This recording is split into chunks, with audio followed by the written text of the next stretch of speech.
예, 안녕하세요. 방금 소개받은 코그넥스 김민수라고 하고요. 제가 오늘 아침부터 이제 쭉 들었는데 약간 걱정이 제가 발표드린 내용이 약간 앞부분과 좀 많이 다른 기조가 있으니까 앞쪽은 주로 이제 리튬이온 배터리의 현황하고 연구 개발에 관련된 내용이라면 저희 쪽 내용은 일단은 공정에 관련된 얘기가 많고요. 리튬이온 배터리뿐만 아니라 저희가 머신러닝이라고 해서 컴퓨터 비전 기술을 활용해서 각종 공장 자동화에 적용하는 이제 회사입니다. 최근에는 가장 많이 화두가 되고 있는 딥러닝 기술을 실제 공정에 적용해서 되게 다양한 효과를 내고 있는데, 좀 고민을 하다가 이걸 발표 어떻게 할지 고민하다가 일단은 좀 일반적인 딥러닝에 관련된 혹은 머신 비전에 관련된 얘기를 좀 말씀을 많이 드리고, 그리고 실제로 배터리 쪽에 어떤 식으로 응용이 되고 있는지에 대한 사례를 가지고 좀 말씀을 드리려고 합니다. 그래서 배포된 자료에는 사례는 저희가 넣지는 않았고요. 그 이유가 이제 사례가 좀 약간 민감한 부분이다 보니까 발표만 드리도록 하겠습니다. 잘 보이시는지 모르겠는데, 일단 저희 회사는 미국 보스턴에 이제 소재를 두고 있는 회사고요. 한 40년 정도 컴퓨터 비전 기술을 활용해서 공장 자동화 쪽에만 집중해온 회사입니다. 그 중에서 특히 소프트웨어 알고리즘을 주로 개발해 온 회사고요. 보시는 것처럼 각종 공장에 들어가는 일종의 눈을 제공하는 회사라고 보시면 됩니다. 이미지라든가 영상을 이용해서 좀 판독을 한다거나 검사를 한다거나 하는 회사고요. 그 중에서 이제 배터리 쪽 관련된 얘기 좀 집중해서 말씀을 드리도록 하겠습니다. 저는 코그넥스에서는 아시아 전체의 딥러닝 기술 개발 총괄을 담당하고 있고요. 이 딥러닝 기술은 신기술인데 가장 많이 활용되고 있는 나라들이 한국, 일본, 중국을 중심으로 한 아시아 국가들입니다. 전체 매출의 한 70% 이상이 아시아 쪽에서 발생하고 있고요. 저는 글로벌 솔루션이라고 해서 글로벌 조직에 속해 있는데 굉장히 다양한 검사들을 이제 딥러닝을 활용해서 보고 있는데, 최근에 중국을 포함해서 한국에서도 이 배터리가 가장 이슈가 되고 있고요. 딥러닝 기술이 특히 배터리 쪽에 굉장히 적용하기 좋은 기술이라는 걸 이제 인지를 하기 시작했습니다. 저희가 하는 일은 좀 소개부터 좀 드리려고 하는데요. 인더스트리얼 머신 비전이라고 하는데 산업용 머신 비전 기술을 개발하는 회사고요. 뭘 하는 거냐면 아까 말씀드린 대로 어떤 생산 공정에 혹은 장비에 눈과 뇌를 제공하는 회사라고 보시면 되는데, 많이 하는 게 로봇 가이던스, 공장에 들어가는 각종 로봇의 경로를 설정한다거나 가이던스를 한다거나 혹은 인스펙션 같은 검사를 한다거나 게이징을 한다거나, 그리고 아이덴티파이라고 해서 2D나 1D 바코드를 이용해서 이 공장의 물류 흐름들을 제어하는 역할들을 하고 있는데, 저희는 크게 4가지 분야를 이제 담당을 하고 있습니다. 그래서 가이드, 인스펙트, 게이지, 아이덴티파이를 줄여서 저희는 이제 기기라고 부르고 있고요. 이쪽 기기가 이제 저희의 집중 분야고, 딥러닝은 현재 이제 주로 인스펙션 쪽에 적용을 하고 있습니다. 딥러닝 기술은 기본적으로 학습에 기반한 기술인데요. 사람의 학습 과정을 거의 그대로 모사를 하는 부분이 많이 있습니다. 예를 들면 저 꼬마 친구한테 아마 여기 자제분들이 있으신 분들도 있겠지만 집을 그려보라고 하면 되게 잘 그립니다.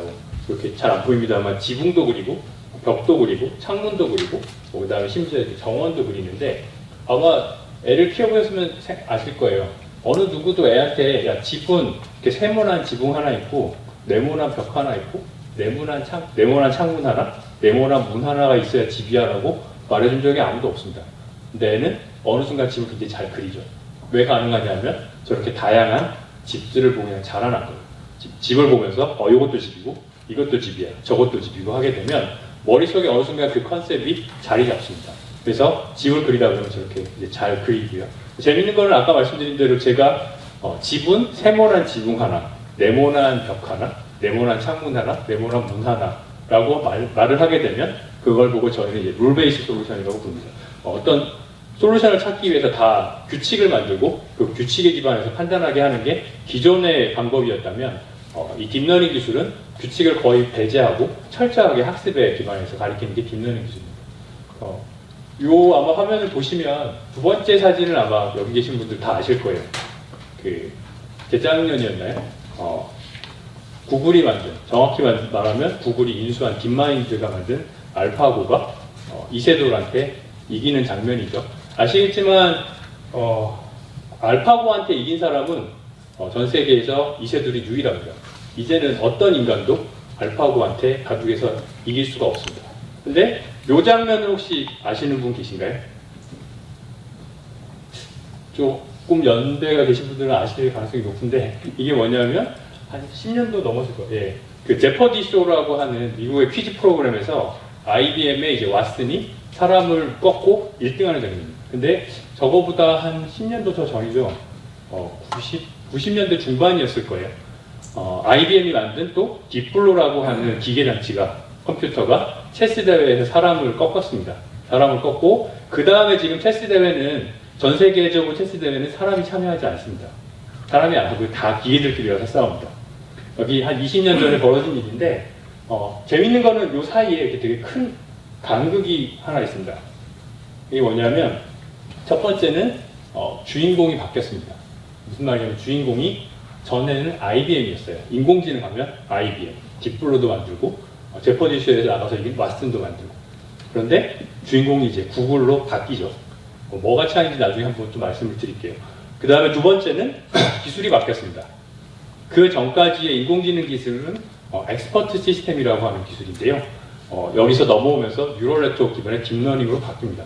근데 이 두 가지 기술은 아주 오랜 역사를 갖고 있습니다. 언제부터 시작이 됐냐면 한 1940년대, 50년대에 무슨 발견이 있었냐면 사람의 뇌 구조가 이제 발견이 됐습니다. 사람의 뇌를 뜯어다 보니 뇌는 신경세포, 뉴런의 덩어리라는 사실이 밝혀진 거죠. 그 즈음에서 많은 사람들이 인공지능에 굉장히 많은 관심을 가졌습니다. 그러면서 두 개의 학파가 생겨났는데요. 인공지능 분야에. 한쪽이 어느 쪽이었냐면 뇌 구조를 딱 보니까 뉴런의 덩어리인데, 그러면 인간의 뇌 구조를 모방해서 인공 뉴런을 만들면 사람의 지능을 흉내낼 수 있지 않을까 하고 믿었던 사람들이 나타났어요. 이 사람들을 커넥셔니스트 혹은 연결주의자라고 합니다. 그 이유는 뉴럴이 다 커넥션이 되어 있기 때문에 요거에 기반해서 커넥셔니스트라고 부르고요. 반대쪽에 또 하나파가 나타났습니다. 이 사람들은 말도 안 되는 소리 하지 마라. 인간의 지능이 어떻게 뉴런 따위에서 나오냐. 인간의 지능은 그런 게 아니라 어떤 언어, 상징, 지식 기반에 토대해서 추론 과정을 거쳐서 나오는 게 인간의 지식이다 라고 주장했던 사람들이 있어요. 이 사람들을 이제 심볼리스트 혹은 이제 기호주의자라고 부릅니다. 이 심볼리스트의 선봉에 서 있었던 몇 사람이 이제 있는데요. 이 사람들은 1960년대 다트머스 포럼이라고 당시에 되게 유명한 석학들이 모여서 한 2, 3주간 되게 워크숍을 했습니다. 그래서 그 당시 사람들이 만들어낸 이제 개념이 지식 기반의 엑스퍼트 시스템이고요. 이 선봉에 서 있었던 사람이 마빈 민스키라고 MIT AI 랩의 이제 파운더입니다. 몇 년 전에 돌아가셨는데 재미있는 사건이 하나 있었는데요. 1960년대에 그 프린스턴 대학에서 공부하고 있던 신경과학자였던 로젠블렛이라고 하는 사람이 있었어요. 이 사람이 뉴럴 네트워크에 기반해서 퍼셉트론이라는 걸 처음으로 인공신경망을 만들었습니다. 그래서 이걸 가지고 실험을 해봤더니 당시에 안 되던 필기체인식 이런 문제들이 풀리기 시작했어요. 전 세계가 난리가 났었습니다. 그래서 이 사람한테 이제 엄청난 양의 자금이 가기 시작했어요. 특히 그중에 제일 많은 돈을 대준 곳이 다르파라고 미국의 이제 국방과학연구소입니다. 국방과학연구소가 쓰는 자금은 프로젝트 단위당 수조 원에 이르는 프로젝트도 있습니다. 어마어마한 자금이 흘러갔고 사람들이 신문에도 엄청나고 사람들이 믿기 시작해요. 조만간 인공지능이 나올 것이다. 1960년대. 그런데 한 2, 3년이 지나도 연구 성과가 안 나왔습니다. 그래서 로젠블렛에서 가던 자금줄이 끊기기 시작했고, 로젠블렛은 로젠블렛이 어려워졌을 때 아까 말씀드렸던 민스키가 뿅 하고 등장합니다. 민스키가 뭘 갖고 등장했냐면 책을 하나 썼어요. 시모로 페퍼시라고 하는 자기 동료하고 함께 퍼셉트론이라는 책을 씁니다. 퍼셉트론 아까 말씀드렸던 로젠블렛이 만든 인공신경망이었거든요. 퍼셉트론 책의 내용은 네가 주장하는 인공지능이란 퍼셉트론이라는 녀석은 그 이진연산에 보면 XO라고 하는 연산이 있습니다. 1하고 1이 들어가거나 00 같은 게 들어가면 0이 나오고 10, 01이 들어가면 다른 것이 들어가면 1이 나오는 이진연산이 아주 간단한 연산인데 XO를 풀지 못한다는 것을 수학적으로 증명을 해버렸어요. 엄청난 충격이었죠. 사람들이 인공지능이라고 믿었는데 XO 연산도 못하네? 에게 약간 이렇게 된 거죠. 자금 다 끊기고 로젠블렛은 3년 정도 후에 배 위에서 자살을 합니다. 그게 인공지능 역사에 있어서 흑역사의 시작인데요. 그 이후를 이제 1차 AI 윈터라고 부르고 뉴럴 네트워크 하던 연구자들이 이제 다 학계를 많이 떠나고 연구가 많이 죽었어요. 반대쪽에 있던 민스키는 그 자금을 독식해서 엑스퍼트 시스템을 만들었고, 그 엑스퍼트 시스템에 기반한 것 중에 가장 유명한 시스템이 저 왓슨입니다. 원래는 의료 쪽으로 만들어졌고요. 의사들이 이제 병원에 가시면 질문하잖아요. 뭐 어디가 어떻게 아프세요? 뭐 온도, 체온도 재보고 증상도 계속 물어보고 계속 물어보면서 판단하기 시작합니다. 디시전 트리라고 하는데 그 트리를 따라서 내려가면서 이 사람의 질병이 도대체 뭔지 마지막까지 판단합니다. 그게 엑스퍼트 시스템의 구동 원리입니다. 근데 이런 엑스퍼트 시스템을 만들었던 마빈 민스키 때 덕분에 반대쪽에 있는 로젠블렛이 죽었었는데 1990년대 무슨 일이 생겼냐면 90년대 초반 중반에 이 그러니까 뉴럴 네트워크가 가진 한계점을 극복하는 방법을 사람들이 찾아냈습니다. 그 방법이 뭐였냐면 기존의 머신러닝, 뉴럴 네트워크는 퍼셉트론은 싱글 레이어라고 해서 레이어가 하나인데요. 뒤에 이제 이미지를 보여드릴게요. 그 레이어를 멀티 레이어로 확장하면 그런 문제를 다 풀 수 있다는 걸 증명을 했고, 그래서 당시에 90년대 때 붐이 엄청나게 일어났어요. 딥러닝은 아니지만 당시에 뉴럴 네트워크라고 불렀는데 인공신경망에 대한 연구가 되게 많아졌습니다. 근데 저도 그때 이제 대학 석사에 있을 때인데 저희 교수님이 뉴럴을 전공하셨거든요. 근데 문제는 뭐였냐면 성능은 잘 나온다고 이론적으로 증명이 다 돼 있었어요. 근데 얘를 가지고 이제 학습을 시키잖아요. 당시에 이제 저희가 갖고 있던 데이터베이스가 뭐 많아봐야 한 100장, 200장이었어요. 이 정도로 학습을 시키면 지가 학습한 건 잘 찾아요. 근데 좀 다른 걸 주면 전혀 못 찾습니다. 오버피팅이라고 부르는 문제가 생겼던 건데요. 그리고 학습하는데 뭐 한 열흘, 20일, 뭐 길면 한 달도 걸립니다. 매트랩을 짜서 돌리면. 그런데 결과 나오면 개판이네? 그 조금 바꿔서 또 돌리고 하다 보면 정말 빨리 시간이 갑니다. 당시 그 수준으로는 그 뉴럴 네트워크를 학습시킬 수 있는 데이터베이스도 학습시킬 수 있는 컴퓨팅도 없었습니다. 그래서 잠깐 떴다가 다 죽어버렸죠. 그러고 나서 최근에 이 알파고 덕분에 일반인들이 굉장히 많이 알려졌는데요. 사실 알파고가 나오기 이전부터 학계에서는, 저는 이제 비전 쪽 학계에 있었는데 학계에서는 굉장히 유명한 사건들이 몇 개 생겨납니다. 그 중에 하나가 이 알렉스 넷이라는 녀석인데, 이 알렉스 넷은 뭐냐면 그 컴퓨터 비전 학회에는 이제 컴페티션, 경쟁을 붙이는 게 되게 많아요. 그래서 한동안 뭐가 유행이었냐면 이미지넷 컴페티션이라고 해서 이미지를 한 1000가지 종류의 이미지, 뭐 개, 고양이, 뭐 사람, 그보다 훨씬 어렵습니다만 이런 녀석들을 쭉 모아서 한 1000종에 대해서 이미지를 한 100만 장 정도 모은 다음에 50만 장을 뚝 끊어서 미리 나눠줍니다. 자, 이걸로 학습시켜서 성능이 좋은 머신러닝을 만들어 와봐.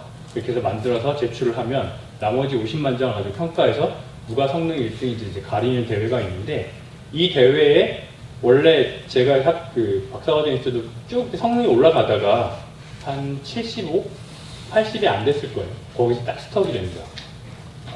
기존의 비전 기술로는 딱 거기까지가 한계라고 다들 사람들이 생각을 했어요. 근데 어느 순간 요 알렉스라고 하는 친구가 뿅 하고 나타나서요. 뉴럴 네트워크를 가지고 이 문제를 풀었는데 성능을 10% 이상 향상을 시켰고요. 지금은 95에서 99 정도 나오고, 어느 정도 수준이냐면 아시는 대로 페이스북이나 구글이 만든 얼굴 인식기는 사람보다 훨씬 정확합니다. 99% 이상의 성능이 나오고요. 더 중요한, 더 무서운 거는 여러분은 아마 많이 기억하셔도 한 1000명에서 2000명을 넘어가지 못할 거예요. 기억하는 사람의 수가. 쟤는 전 세계 사람 얼굴을 거의 다 안다고 보셔도 됩니다. 왜냐하면 페이스북 같은 경우에는 전 세계 사람 얼굴을 다 데이터베이스로 갖고 있고, 사람들이 친절하게도 거기다가 마크도 달아주죠. 얘는 누구, 얘는 누구, 얘는 누구. 학습하기 굉장히 좋은 데이터베이스를 갖고 학습을 시켰고요. 성능이 어마어마하게 나오고 있고, 지금 저런 판단에 관련된 문제에서 사람이 딥러닝을 넘을 수 없다는 건 일반적으로 알려진 사실입니다. 거기에 기반해서 이제 알파고가 나왔고요. 아까 알파고를 얘기를 조금 더 드리면, 그 체스 게임 같은 경우에는 딥블루를 IBM이 어떻게 만들었냐면, 체스에는 말이 몇 개 없잖아요. 그래서 거기 있는 말들을 다 보고 미리 수를 다 둬봅니다. 한 10수까지. 그렇게 할 수 있어요.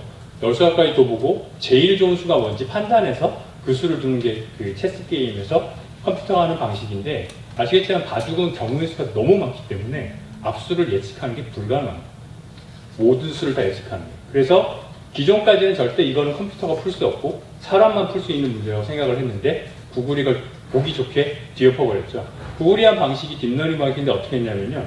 그 바둑판을 찍어서 그걸 하나 이미지로 인식합니다. 그래서 검은색 돌이 있거나 흰색 돌이 있거나 돌이 없거나 세 가지 이제 픽셀 값이라고 하는 픽셀 값을 가진 이미지로 판독한 다음에 이 녀석을 가지고 딥러닝 네트워크를 계속 학습을 시켰어요.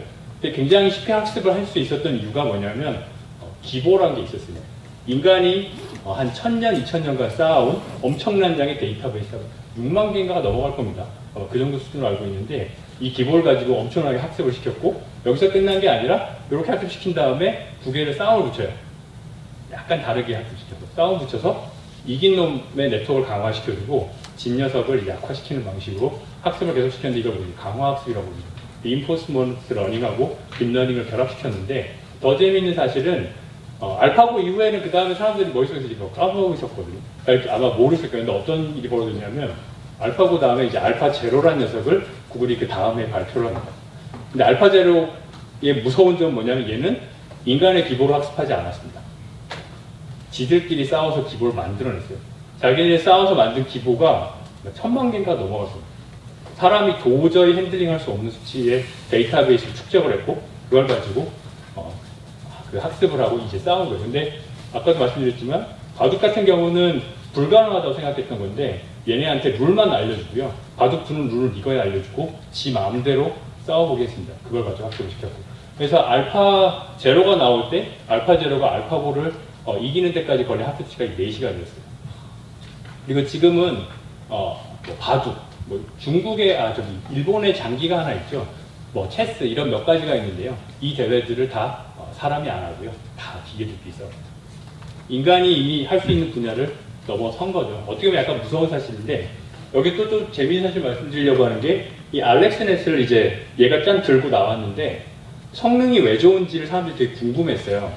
도대체 안에서 어떻게 돌길래 성능이 저렇게 좋을까? 근데 문제는 뭐냐면 이 뉴럴 네트워크를 저렇게 아까 다층으로 쌓았다고 말씀드렸는데요. 다층 레이어로 저렇게 쌓으면 안에 있는 변수가 어마어마하게 증가합니다. 예를 들면 알렉스넷 같은 경우는 안에 변수가 한 6,500만 개 정도 됩니다.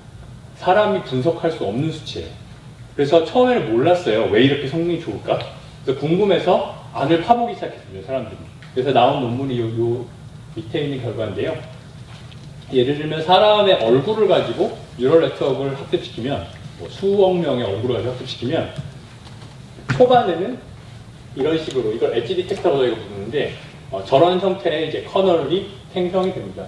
그래서 엣지에 반응한 녀석이 처음에 생성이 되고요. 원시 레이어라고 하는 프리미티브 레이어. 그 다음 단계를 딱 넘어가면 좀 복잡한 사람의 눈, 코, 얼굴에 반응하는 녀석들이 생겨나요. 그러니까 이런 녀석들은 코가 들어오면 반응하는 거예요. 그 다음에 가면 특정 사람의 얼굴에 반응하는 녀석으로 점점 바뀌어요. 이것들이 이제 쌓이게 되고요. 여기서 이거를 사람 얼굴이 아니라 물체를 가지고 학습을 시키면, 예를 들면 자동차 이런 걸 학습시키면 초반은 똑같습니다. 근데 뒤로 가면 예를 마지막 단계에 가면 휠에 반응하는 뉴런이 나타나고 본넷에 반응하는 뉴런이 나타나고 창에 반응하는 뉴런이 나타나는데 영상 안에서 딱 영상을 보고 창도 있고 본넷도 있고 휠도 있으면 당연히 그 영상 안에 자동차가 있겠죠.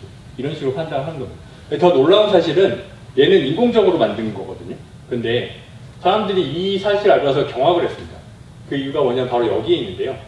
저기 보시는 엣지 디텍터는 저희가 가버 필터라고 부르는데 1970년대쯤 밝혀진 사실이 저 가버 필터가 어디 있냐면 여러분 바로 눈에 있습니다. 눈 바로 시시경 바로 뒤에 비주얼 코텍스 1단계쯤에 있고요. 저 가버 필터는 아주 원시적인 초파리 이런 녀석으로 내려가도 있어요. 정확히 말하면 초파리에는 모션 디텍터가 있는데 놀라운 사실을 알게 된 거죠. 인공신경망을 만들어 놓고 대량의 데이터를 학습시켰더니 사람의 뉴런하고 똑같은 녀석이 발생을 합니다. 자연 발생으로 생긴 걸 나중에 알아내고 사람들이 이제 경악을 했습니다. 근데 다만 이렇게 뉴럴 네트워크를 만들어서 딥러닝으로 가려면 엄청난 양의 데이터베이스가 필요합니다. 보통은 수십만 장, 수백만 장 이미지를 학습을 하는데요. 공장 자동화에서는 사실 이 정도의 이미지를 모으는 게 쉽지가 않습니다.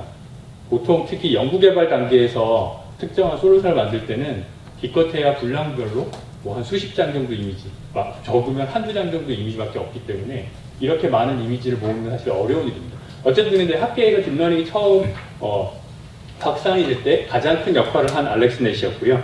요거 말고도 사실 사건이 몇 개 더 있었는데 그 알렉스넷이 나오고 나서 얼마 후에 미국에 또 무슨 일이 있었냐면 의료계에 그 프로틴 폴딩이라고 해서 단백질의 접힘을 가지고 예측을 해서 이 약의 효과가 어떻게 될지 예측하는 또 컴페티션이 있는데 이 컴페티션에 딥러닝만 들고 나가서 사람들이 우승을 하고 의료계에 학회에 있던 사람들이 다 뻗고 온 사건이 있었습니다.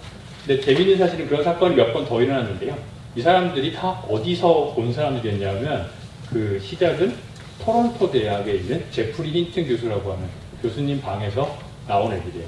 근데 이 사람들이 이렇게 지금 딥러닝하는 뭐 4대 대가 몇 명이 있습니다. 뭐 앤드류이라든가 몇 명 학사들이 있는데 이 사람들 상당수가 그 제프리 힌튼 교수방 출신입니다. 근데 재미있는 사실은 왜 캐나다가 딥러닝의 성지가 됐을까? 사람들이 또 궁금해했죠. 근데 이유는 되게 쉬웠습니다. 아까 말씀드린 제가 90년대 그 대학원 석사했을 때도 저희 교수님도 하다가 관두셨어요.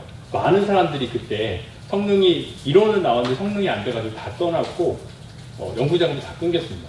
근데 캐나다 정부만큼은 토론토 대학의 제프리 교수님한테 계속 돈을 줬습니다.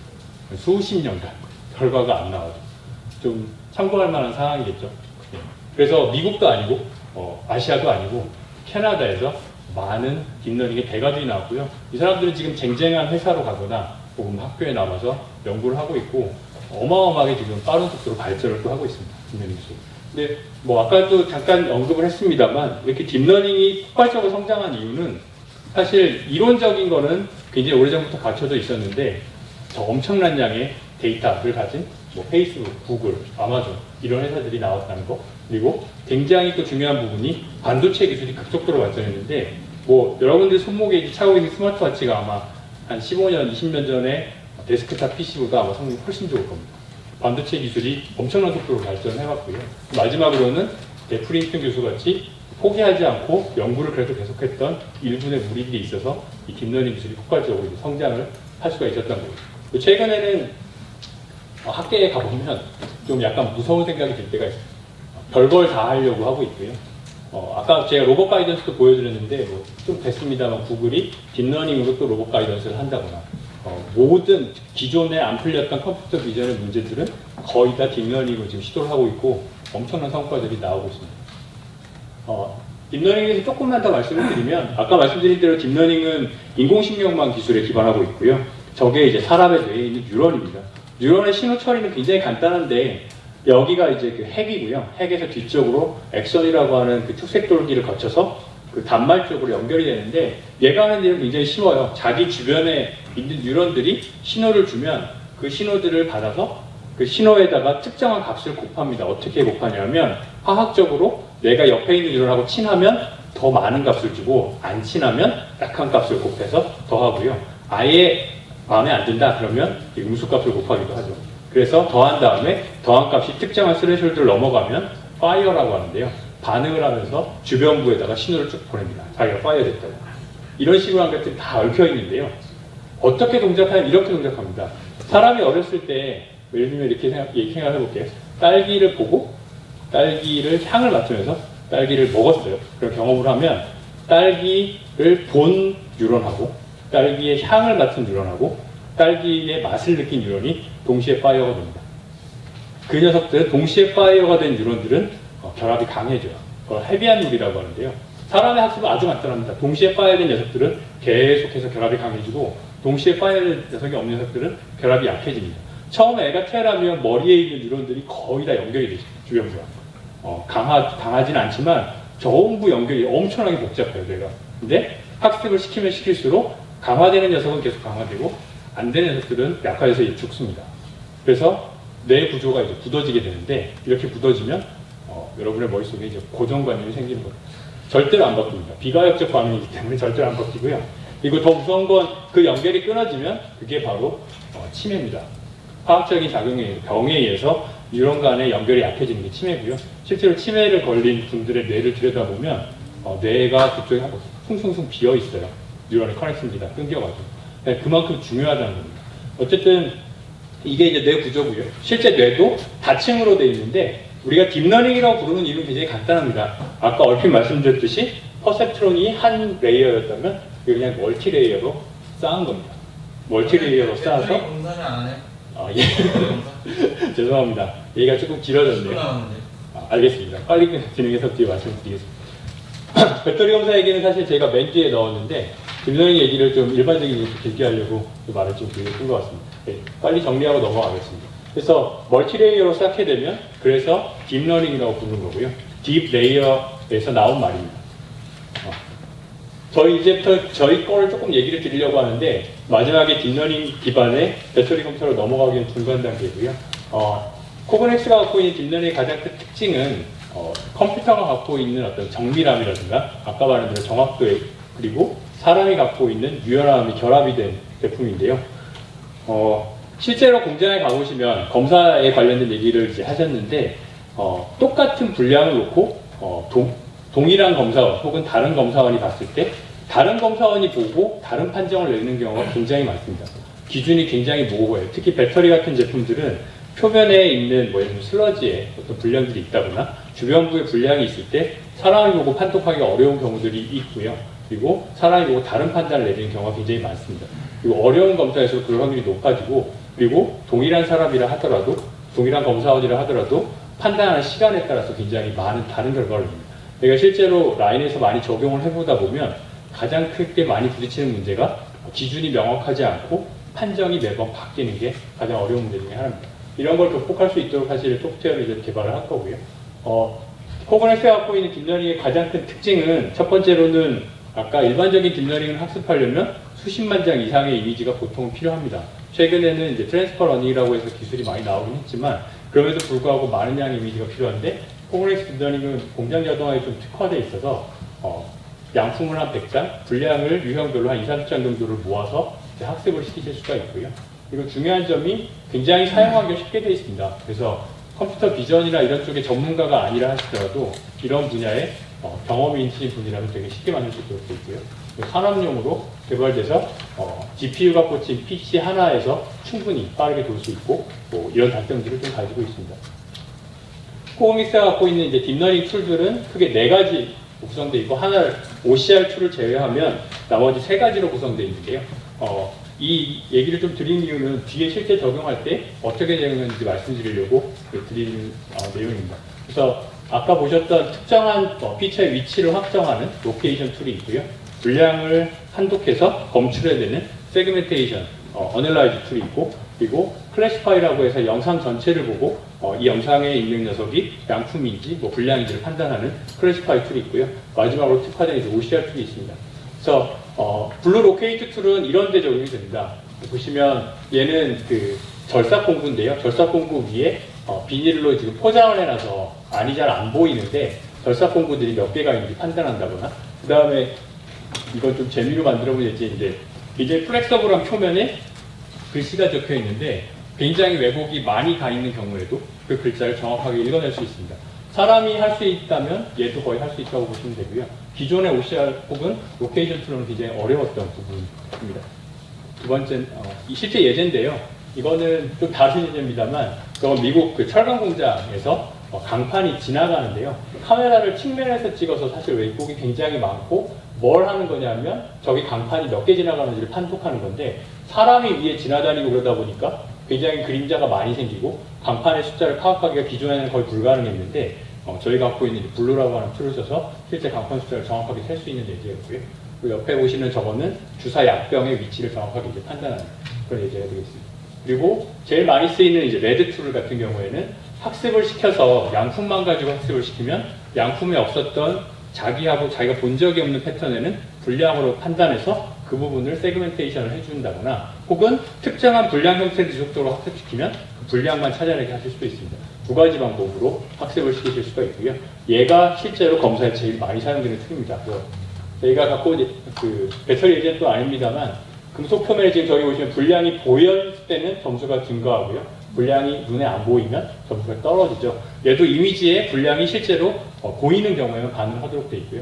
메탈 표면에 있는 굉장히 비정형적인 스크래치 같은 분량들을 정밀하게 찾아내는 걸 보실 수가 있습니다. 이거 아까 보여드렸던 예제인데 텍스처 표면에 저렇게 미묘한 분량이 있을 때 사람하고 동일하게 찾아내는 그런 기능을 할 수도 있는데 이걸 기존의 비전 기술로 이 문제는 거의 푸는 게 불가능합니다. 왜냐하면 텍스처 표면에 있는 저 녀석들은 신호적으로 처리하기가 거의 불가능하기 때문에 기존의 방법으로 안 됐던 거를 딥러닝으로 아주 손쉽게 푸실 수가 있습니다. 이제 좀 낫네요. 네. 그리고 마지막으로는 이제 그린 툴이라고 해서 클래시피케이션 툴인데요. 뭐 생산된 품목의 종류를 맞춘다거나, 그다음에 저렇게 자동차 같은 경우는 파트 키팅이라고 해서 파츠를 저렇게 옆에 작업대를 갖다 놓고 조립을 하는데 저기에 빠진 게 있는지 없는지, 정상인지 아닌지를 판단한다거나, 웰딩에 있어서 웰딩이 잘 됐는지, 그러니까 용접이 잘 됐는지 아닌지를 판단하는 여러 가지 용도를 쓸 수가 있고요.